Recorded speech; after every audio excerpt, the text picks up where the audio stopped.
Hello and welcome to Simply Tax. It's October 16, 2020, and if you're a tax geek like me, it's a great day because now we're on the other side of a deadline that seemed like it might not ever arrive. And it marks the end of what I think is safe to say felt like the longest and the most challenging tax season that I've ever experienced. Now, whether you hire a tax pro or you are a tax pro, you can probably relate to the feeling of elation that comes from getting beyond a deadline or to the end of a project. And it's something for sure we all could use a little dose of right now, amid a pandemic that continues to keep us trying to remember what day of the week it is, or even what month it is for that matter. Now for me, whenever I emerge from what we in the biz call crunch time, I always most look forward to catching up on some of the non-internal revenue code driven fun that I've been holding off on. And it turns out there's a good reason for it. There's more to me than just being a tax CPA. That's right, I'm a CPA and I have outside of work passions. And as our guest today on the podcast will tell us, sharing this and is the key to being a better professional and building a stronger organizational culture. That's why I'm excited for fellow podcast host, two-time Emmy nominee, and now author of the new book, What's Your And?, John Garrett, to return to the podcast to pick up where we left off in episode 62 of the podcast and discuss his new page-turning book. I was really excited to get your copy of the book when it came in the mail and turn into the foreword there. You know, you have the foreword by Lou Holtz, which is awesome, I would imagine, to you, especially being a Notre Dame guy. But I mean, very much so. Sum it up for me. Like, how did you go from being the trombone player in the marching band as an undergrad and then having Lou Holtz, who was the head football coach at the time, you know, now write the foreword for your new book? Right. Yeah, it is a little bit of a journey. One thing that Coach Holtz would always do every year, I thought was really awesome, and something that subconsciously, I guess, impacted me. But he would always come over at the beginning of the season, before the season started, and the band would be practicing, and he would drive his golf cart over after the football practice, and he would just address the band. And every year, once or twice, and he would just let us know, you're as much of Saturday as we are, the football team. The band's just as much a part of the tradition, and he loves the band. Like he's a huge fan of the marching band. And that's just cool, you know, that you have somebody like that. I mean, you're the head football coach at Notre Dame. I mean, that's maybe the most powerful position. I mean, the president, of course, but maybe the football coach. And so for him to take 5 minutes out of his day to drive over and, you know, just let us know, like, we're out there practicing and, you know, we're getting tired, but then we hear you break out the victory march and everybody just all of a sudden gets an extra step and we hear you type of thing is cool, you know, and I think in business, if there were any leaders that could take a message from the first 2 minutes of this podcast, it's that, you know, people care. And, you know, you take 5 minutes out of your day. What's that? But man, years later, I'm still talking about this. So we played Navy in Dublin, Ireland, my junior year. It was Coach Holtz's last year. And so on the flight back, they took half the marching band, upperclassmen, the football team, and then big donors. We all flew from O'Hare to Dublin. And then so before we flew back, we were in the airport and I just went up to him and was like, hey, you know, can I get a picture? And way before smartphones. So it was an actual film picture. Yeah. So got a picture with him. I had some pictures of him like on the floor playing euchre with some of the players and stuff in the airport, which is just super cool and stuff. And so I was able to get it signed before he left. And then last year I was speaking at a conference for a software company and I was the closing keynote of the first day and he was the opening of the second day. And so I stayed to watch and I showed the client this picture from 1996 and they were like, holy cow, you have got to meet him. And I was like, well, that would be cool. And so they had a private meet and greet with Coach Holtz for about 20 of their biggest customers and then me. And so I just waited in the back and everyone was, hey, Lou this, Lou that, asking him questions and whatever. And so we got a big group picture and then he went to go pick up his satchel and I said, hey, Coach Holtz. And he attention and eyes right at me because no one Coach Holtz'd him, you know, but he's Coach Holtz to me. And so I showed him the picture. I said, we've actually met before. I was in the marching band, and he's like, holy cow, this is awesome. And so we chatted briefly, and then he gave me his card and he said, if you ever need anything, let me know. And because I'm originally from the Midwest, I sat on it for about 3 months because I'm a chicken, and then realized, I'm writing this book and it would really mean a lot to me if he wrote the foreword. As a Hall of Fame college football coach and leadership speaker out in the world today, that would mean a lot. And so I sent an email, and the next day his assistant wrote back, he would love to.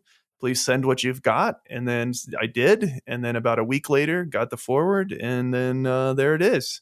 So yeah, he's one of those guys I found out later that when he offers help, and if you don't take him up on it, he kind of gets insulted, which is cool that people that have made it want to help others. I'm sure that took a little bit of, like you said, waited the 3 months and the chicken up part. I'm glad you shared that, because that's, that's probably the reaction I would have too. Of like, really? No. And then just maybe even the self-doubt would start to enter into play a little bit of like, is this good enough for him? No way. Right. What was that like? What'd you go through? I definitely thought those things. And actually, I mean, to be honest, the book was only about maybe 95% done. I mean, written, I guess. Done is a whole nother layers to that.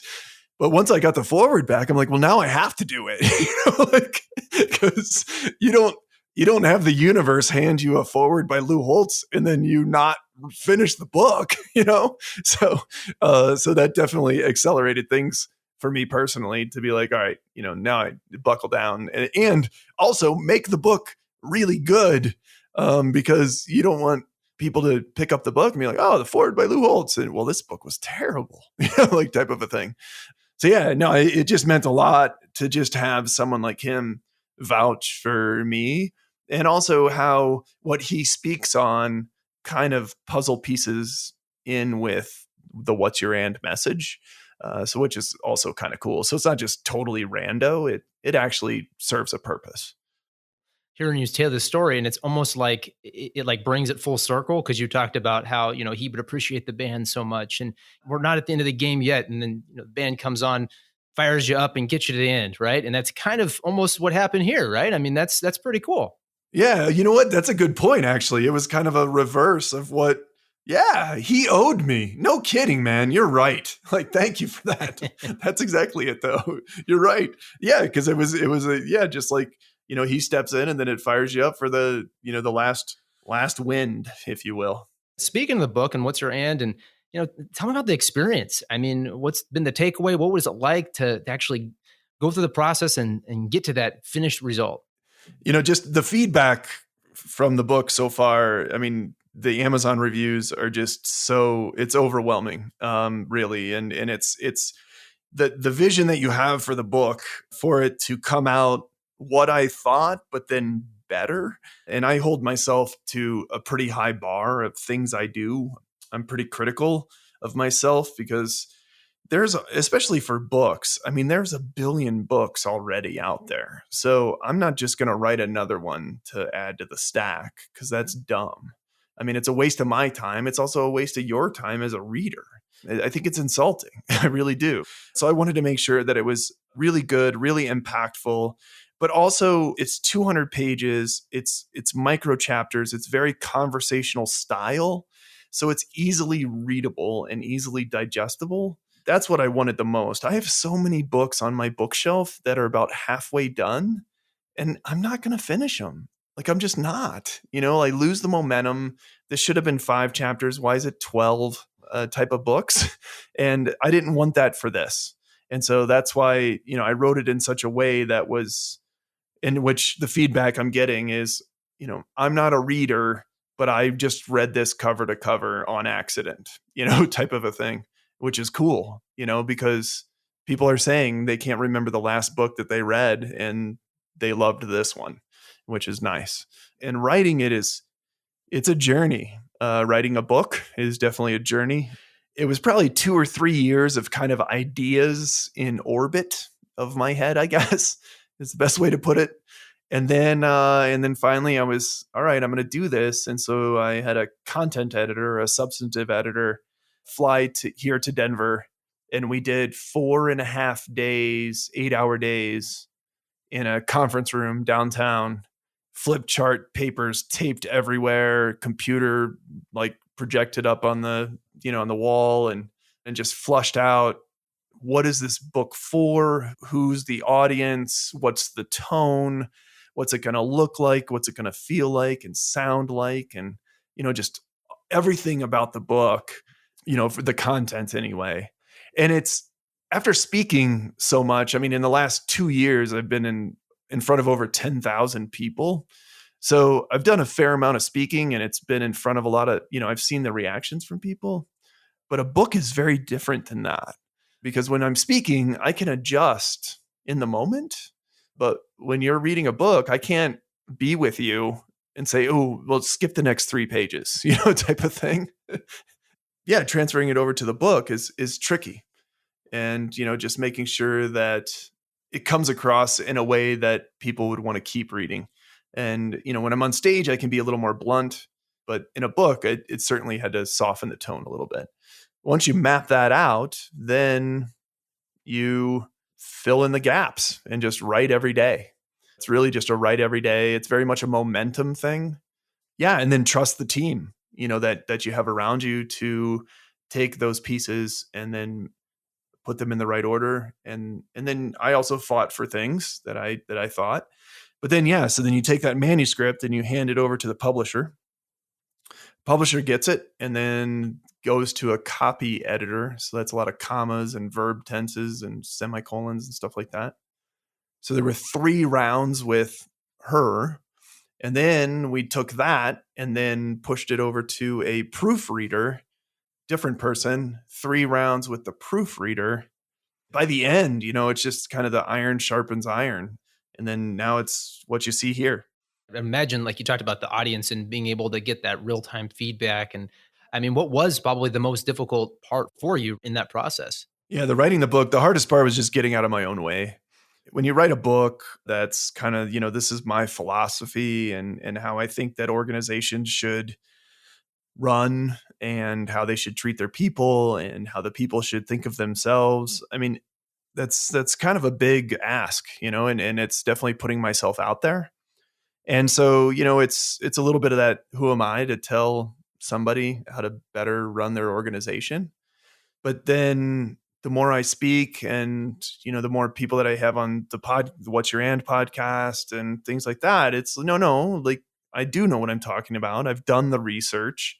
There's other research that I have that dovetails in with it. And this is legit, and so it is hard, though, to just kind of get out of your own way and realize that, I'm actually providing a lot of value to people.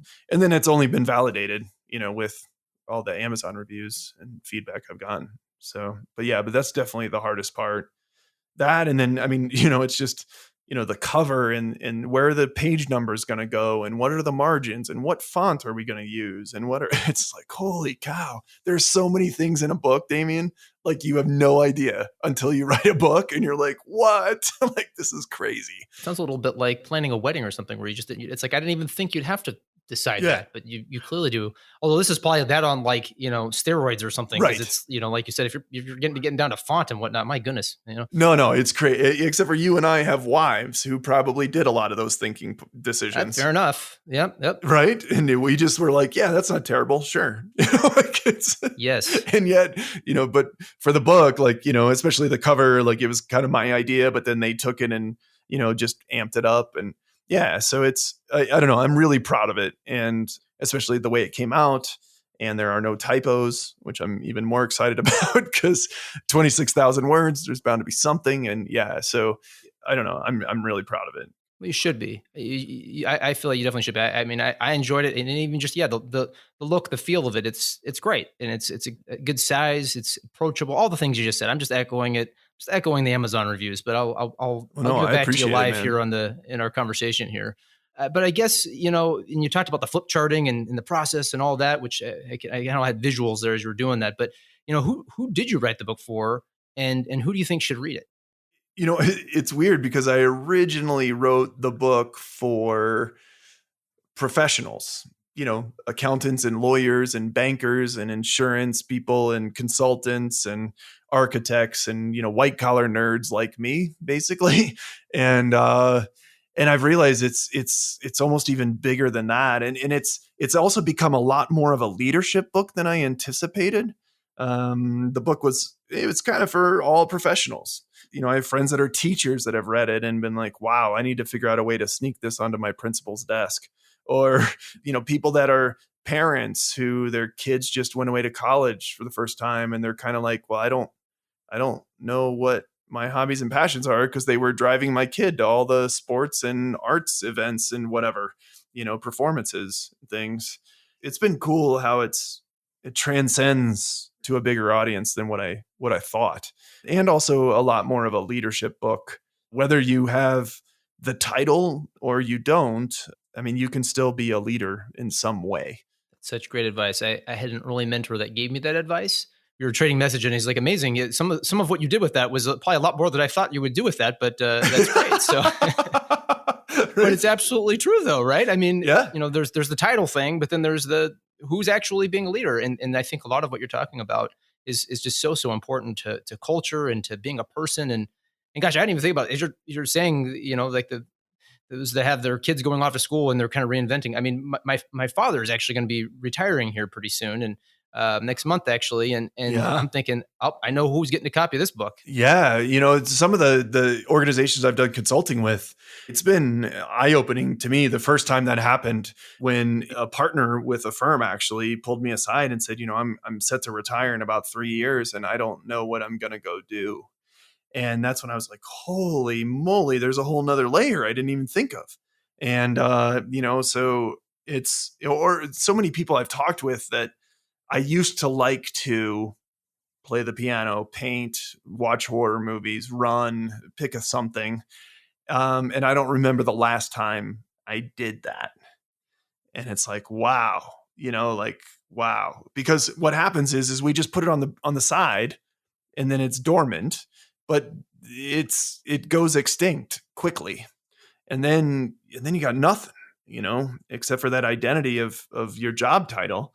And then you're approaching retirement and where the job title is going to go away. And then you got nothing. And, it's super critical for that as well. So, I guess I'm helping people prepare to retire. I don't know. It just makes such a big difference, in so many different ways. And it's just been neat to see how that's played out in the real world. It sounds like it really transcends on multiple different levels. But, last time we were speaking, which was a little over a year ago, and it was episode 62, actually, right? Oh, it's hard to even remember back to like pre-pandemic times, almost like in the thought process, right, John? Right. It's like, what were we even talking about then? How did we do I don't know. I know I didn't own a face mask. I can tell you that for certain. Hey, you and me both. Right. I can tell you that. My wardrobe of face masks has grown significantly.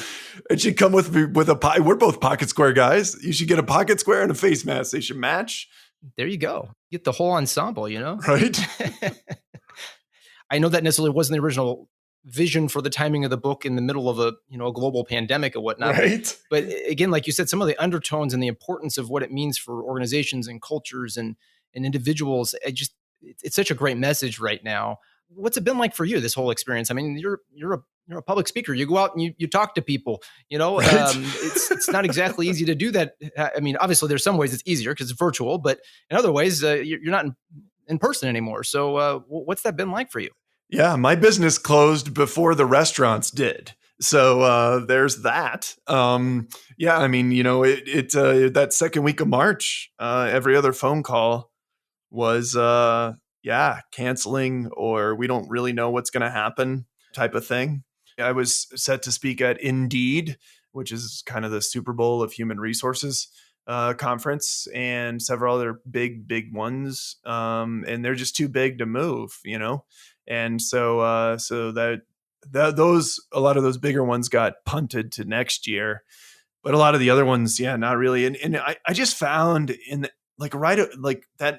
those last 2 weeks of March, especially, even into a little bit of April, just kind of people became kind of the extreme version of themselves, and not always in a good way. A lot of hoarding and a lot of just, yeah, I know we had a contract, but we're not sending the deposit now because we're bigger than you. And what are you going to do about it? Or, things like that. And, or people that are very controlling just became like uber dictators at organizations, and just, I don't care what you think, just do it this way. And, whatever. And people were just, some people, it just showed not a great side of humanity, I guess. It came out of nowhere, and a lot of people weren't really prepared mentally or, as an organization. And so, yeah, I consciously tried not to be that, because, yeah, I would like my deposit, because, yeah, I'm going to not pay myself this month, and then getting the PPP loan for the 2 months, and then basically saving the money in my S Corp to pay the bills and not my paycheck, just trying to make that happen. And then reaching out to past clients, just saying, how can I help? I worked so hard to move away from being the funny guy. And like, yeah, I have 2 Emmy nominated award shows I've written, comedy album on Sirius and Pandora, and, like tons of comedy club shows and theaters shows. And I tried to move away from that because people don't necessarily value that. They think if you're funny, you don't have good ideas, or you're not smart, or I don't know what, but they just don't value that as much. But in this instance, people are burned out. Can you just do some funny? Can you come and do like Family Feud game or things like that, customized games that I've created over the years anyway? Can we just do that? So I found myself doing that. I found myself helping some firms with their virtual recruiting of college kids. If you get creative and you really push people out of the box, you can do some cool things. So we actually made, it was basically a TV show, but on Zoom. There was an opening theme song, and I made an opening credits roll, and it was funny and entertaining. And then, we just made sure that we mixed up camera angles and, spotlighted certain people to the group, or, office tours using phones. So then people could, it just makes it not sitting there watching one person the whole time. It was kind of like TV where it bounces around and it keeps you engaged. Yeah, I just found myself, just doing things like that to just help in any way I can. You accountants especially were on the front lines of all of this, helping their clients not go under. So how can I help, them, and then even, banks doing their stuff and, all that. So I found myself just helping a lot. It's been hard, man. It's been hard. It's been, I consider myself mentally tough, pretty much. I don't know if it's because I moved a lot growing up. My dad was in the military or what, but yeah, sometimes it's hard. You just keep the faith, what you're doing is good and makes a big difference. Plus with the book coming out, that really helped and was a wave of positivity. And I think now things are starting to turn a little bit. Some conferences next year are, starting to plan. The hard part though, with that from a business perspective though, is that the ones that I was booked for this year that punted to next year is great, because that means next year I'll have some revenue. But the problem is so did all of my speaker friends. They're also punted. So I approached conferences, hey, you said you were going to start planning in October. I'm a little early. What do you, how can I help? Well, we already have our speaker because our conference this year didn't happen. So we're going to use them next year. And so it's basically, as a business, you're taking 1 year of revenue, but spreading it over 2 years, which makes it tough, So it's just figuring out also new ways to implement the what's your end philosophy. Before it was a lot of speaking, and then you guys will figure it out. But what I realize now is that it's simple, but not easy. So it's having a consulting piece to go with it, to how can I help you implement this? And that's something that can be done in person or virtually. When something huge like that just railroads you from the, T-bones you out of nowhere, you either fold or you build bigger, I guess, is the way I look at it. And I built bigger. There's a lot that goes into all that in your speaking events and the thinking outside of the box. And let's not force a round peg into a square hole. Let's change the peg and doing something. And right. Sounds like you've risen to the occasion and instances and really have helped to kind of be adaptive and add, even if it's a little bit of a laugh along the way, just to kind of lighten things up right now, which is, gosh, so important, Yeah, yeah, but also like, being cognizant of what I'm good at and what I'm not. But it has pushed me a little bit to go, well, you're actually good at things that you don't like. If I don't think I'm a 10 at something, I'm like, well, somebody else can do that. And they're like, well, you're an 8, so it's still good. Like, do it, type of a thing. And then you find out that you're better at it than, like, never in a million years would I have thought that I would host a virtual college recruiting event. Like, never in a million years. So, to be able to do that was cool. And to be like, wow, not only did I do it, but this was good. Like, this was legit good. So it's been fun.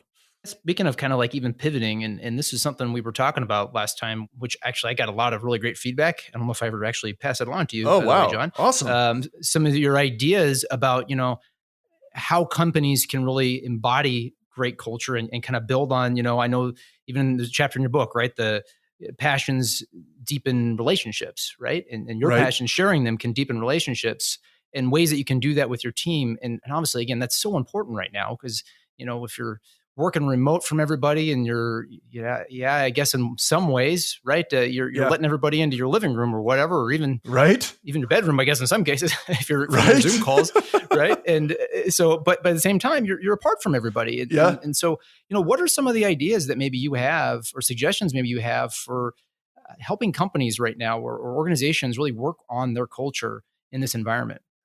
Yeah, I mean, you brought it up too, is just we've all been in each other's homes, so let's not act like we haven't or we aren't.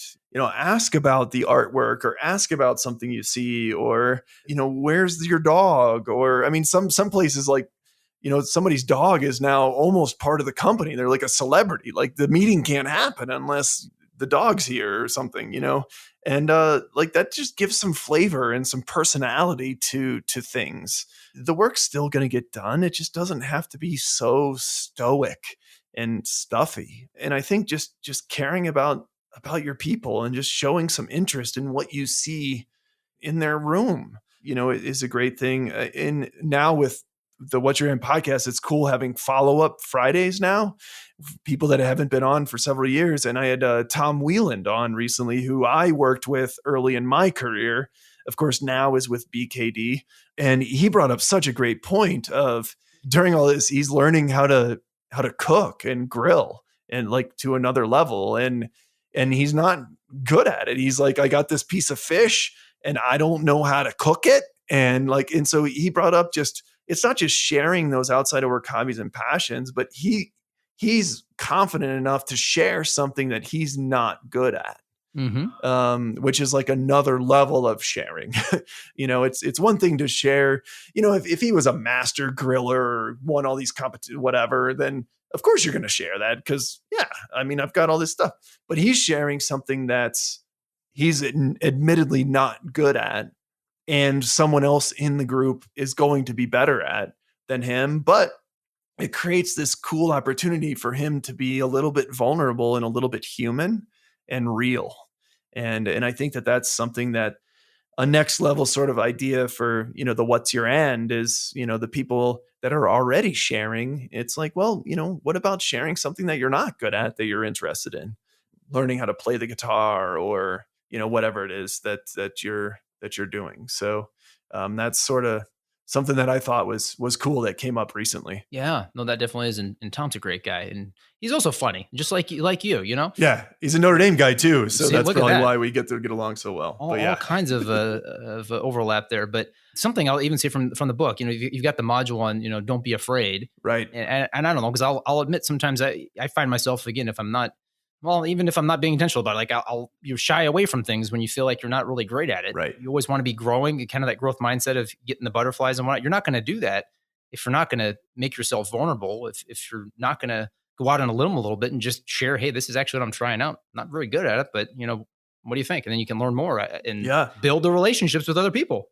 And especially when you're in a leadership kind of position, it's really crucial that you humanize yourself. I think it's hard to remember when you were 22 or 23 years old coming out of college and, started at a firm or at a company or whatever, those people that were in the C-suite or partner offices, man, they were invincible. I mean, they must know everything.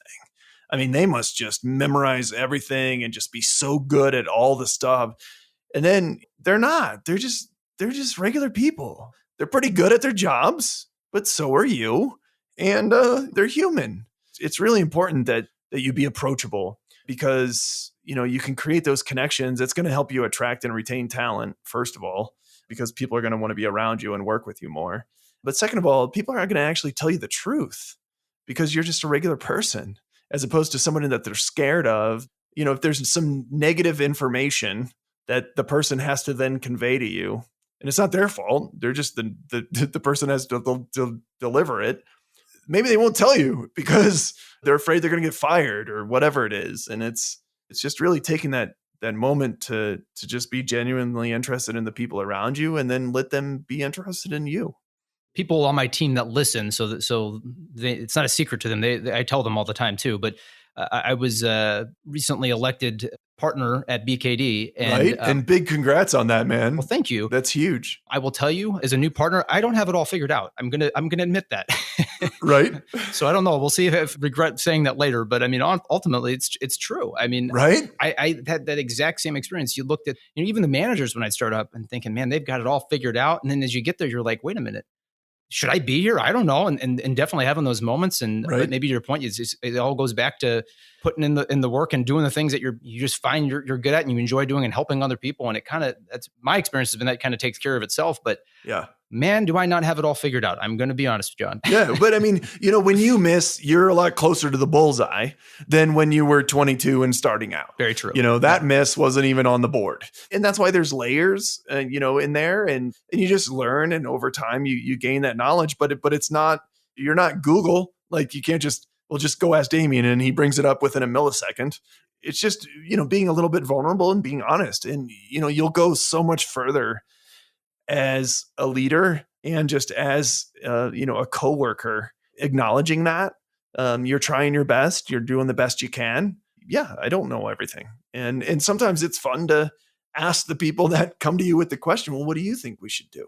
Because then it gives them some encouragement and some confidence and, things like that. You mentioned having Tom Whelan on earlier, and, I really do love those follow-up Friday editions that you're doing on the podcast. I think that's really fun. And it just kind of, thanks, man, the directions you go, and it kind of shows how that can really continue on in the ongoing effect of it, right? Because it's one thing to say in a snapshot that this is how it was and this is how it's working, but to go back later and hear how that experience has been and how that continues to be an important part of them it's inspiring to me. It kind of encourages me to get out there and play the piano a little bit more or whatever, that's my case. But right. So tell me some of the highlights. What's been some of the interesting ahas or kind of the funny moments or things from your perspective? Yeah. Well, I think the thing that's really important is, there's quite a few of the people that they have a different hobby now. Maybe 5 years ago, I interviewed them and they loved racing motorcycles, but now they're a little bit older and racing can't really be a part of their thing. So now they're a fan of motorcycle racing and got into, like binge watching, a show like Ozarks, I think it was, or something. You don't have to be permanently attached to that hobby or interest. It can change. People shouldn't feel bad if they want to go do something else. That's fine. It's just having those outside of work interests, having those other dimensions to your life are just so critical. And so I think that's been probably the coolest, is that it's just, it's not that anymore, but it's something else. It's not that anymore, and it's nothing. That's been pretty cool. And then now that the book's out, people reading the book, and then, it's their feedback has been cool. Like somebody thought that it was just going to be kind of a mini biographies of a bunch of people that were on the podcast. And they're like, wow, this is like so much deeper and better than that. And I was like, well, yeah, I mean, I don't know. You can just listen to the podcast. Why would I just type them out? That's dumb. Like it goes back to how I started. There's already a pile of books. Let's not add mine to it. Right. So, but the cool thing is taking the book, and I wrote it all, and then having short quotes from 41 different people that were guests on the podcast that just kind of, well, don't take my word for it. Here's their word. So, but hearing, either people take that hobby to another level, or, I got a new one altogether, which is also just as good. I'm a big believer of phase of life, and yeah, your hobbies are going to possibly, and not always, change with your phase of life, right? And right. That's just again, accepting reality and admitting that sometimes you're going to be vulnerable and not be able to do the hobby even the way that you wanted to do it. Right. Man, you're packing a lot of little good tidbits in here, John. I'm telling you. Well, no, I appreciate it. Yeah, and actually, Tony Nitty, who I know is a friend of Simply Tax as well, he was on episode 300. He was talking about, just the mental wellness of all of this right now, the pandemic kind of phase of, yeah, sure, this helps you with colleague relationships and client relationships and all that. He's like, forget that, man. It helps you with your own personal relationship, just having that outside of work. So many of us are working from home, and it's there, and it's our dining table now, it's our desk, and it's always there, and we can't ever leave it. It's just really hard. And especially those in the tax world, where you are, I mean, it's just never ending. There's just a deadline after a deadline after a deadline, and it's brutal mentally. So to have something that you can go unplug and go do that's completely unrelated to work is so crucial right now. And I think a lot of people thought that they had hobbies, and then, this hit, and they realized that, their hobby was going to restaurants, which, yeah, I mean, that is certainly a foodie, that is a hobby, but when they're closed, then yeah, what do you got now, and it's going to sporting events, going to concerts, like all these things. And it's when you just take away a lot of things that people like to do for recreation and for, just their own mental wellness, it becomes hard in a big way. He's so right about that. You're so right about that. I mean, I'd say, yeah, a hobby now of mine is running. And I kind of fell off my routine. Like, my whole routine got upended with this. And yeah, I allowed it to. I shouldn't say it did it. I allowed it to do that. The lack of an intentional decision on my side. And so I went a couple months without doing that. And it took a toll on me. And honestly, it took my wife finally sit me down and was like, you need to go regularly for a run because you're going to drive me nuts. Right. Right. Like, you have to go. Like, I understand, like, you want to help with the kids and everything else, and like, you have a lot to do, but you like have to go run now because, man, was she right? Man, were you right? And man, is Tony right? You got to take care of yourself. Otherwise you can't take care of anybody else. So yeah, that's just such great advice. I've given like two vulnerable. I tend to keep those closer to the vest sometimes, but hey, whatever. I don't know what I'm doing. And, right. I also kind of didn't stick with the plan there, and I let it kind of, get to me a little bit. So, but hey, there you go. No, but I mean, you're not alone, man. I mean, especially in this instance, when everything just goes sideways out of nowhere with zero warning, you're not alone. And I think that that's important for people to know too. And you're also not alone if you have a hobby or a passion that's outside of work. I mean, my research shows is 92% of us. So everyone's got something, pretty much. I mean, and the 8%, they love work, and work is their passion. Okay, well, that's great. But the rest of us have other things too, and it also is a good reminder to be intentional about it, because it matters. Because what'll happen is you won't run, and then you'll be like, I'll just go next week or whatever. And then 20 years later, I'll run into you and be like, hey, how was the last run? And you'll be like, I don't remember the last time I went running. And, it's just slippery like that. Unfortunately, work doesn't work that way. Funny. We all remember the last time we worked because it was 5 minutes ago. That's right. But yeah, that's why you have to be more intentional about it, because work's going to happen either way. The hobby or passions are not.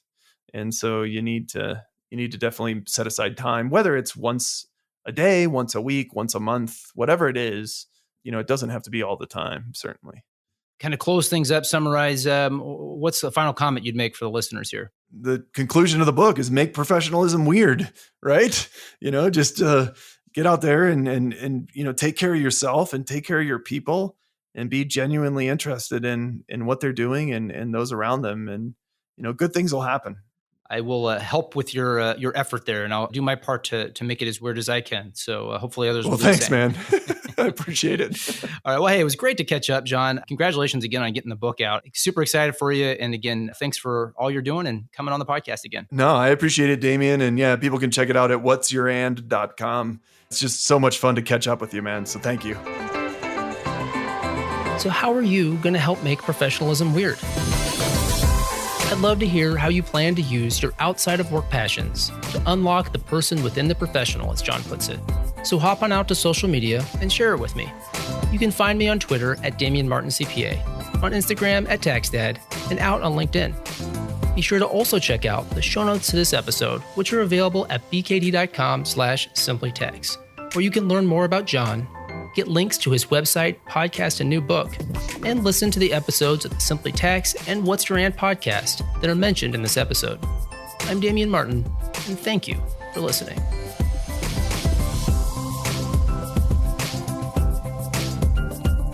The information contained in this episode of Simply Tax is based on data available as of the date of its release. BKD is under no obligation to update this information if changes occur. Applying this information to your specific situation requires careful consideration of all facts and circumstances. Any information provided is not to be considered as tax, legal, or financial advice. Please consult your tax advisor before acting on any matters covered.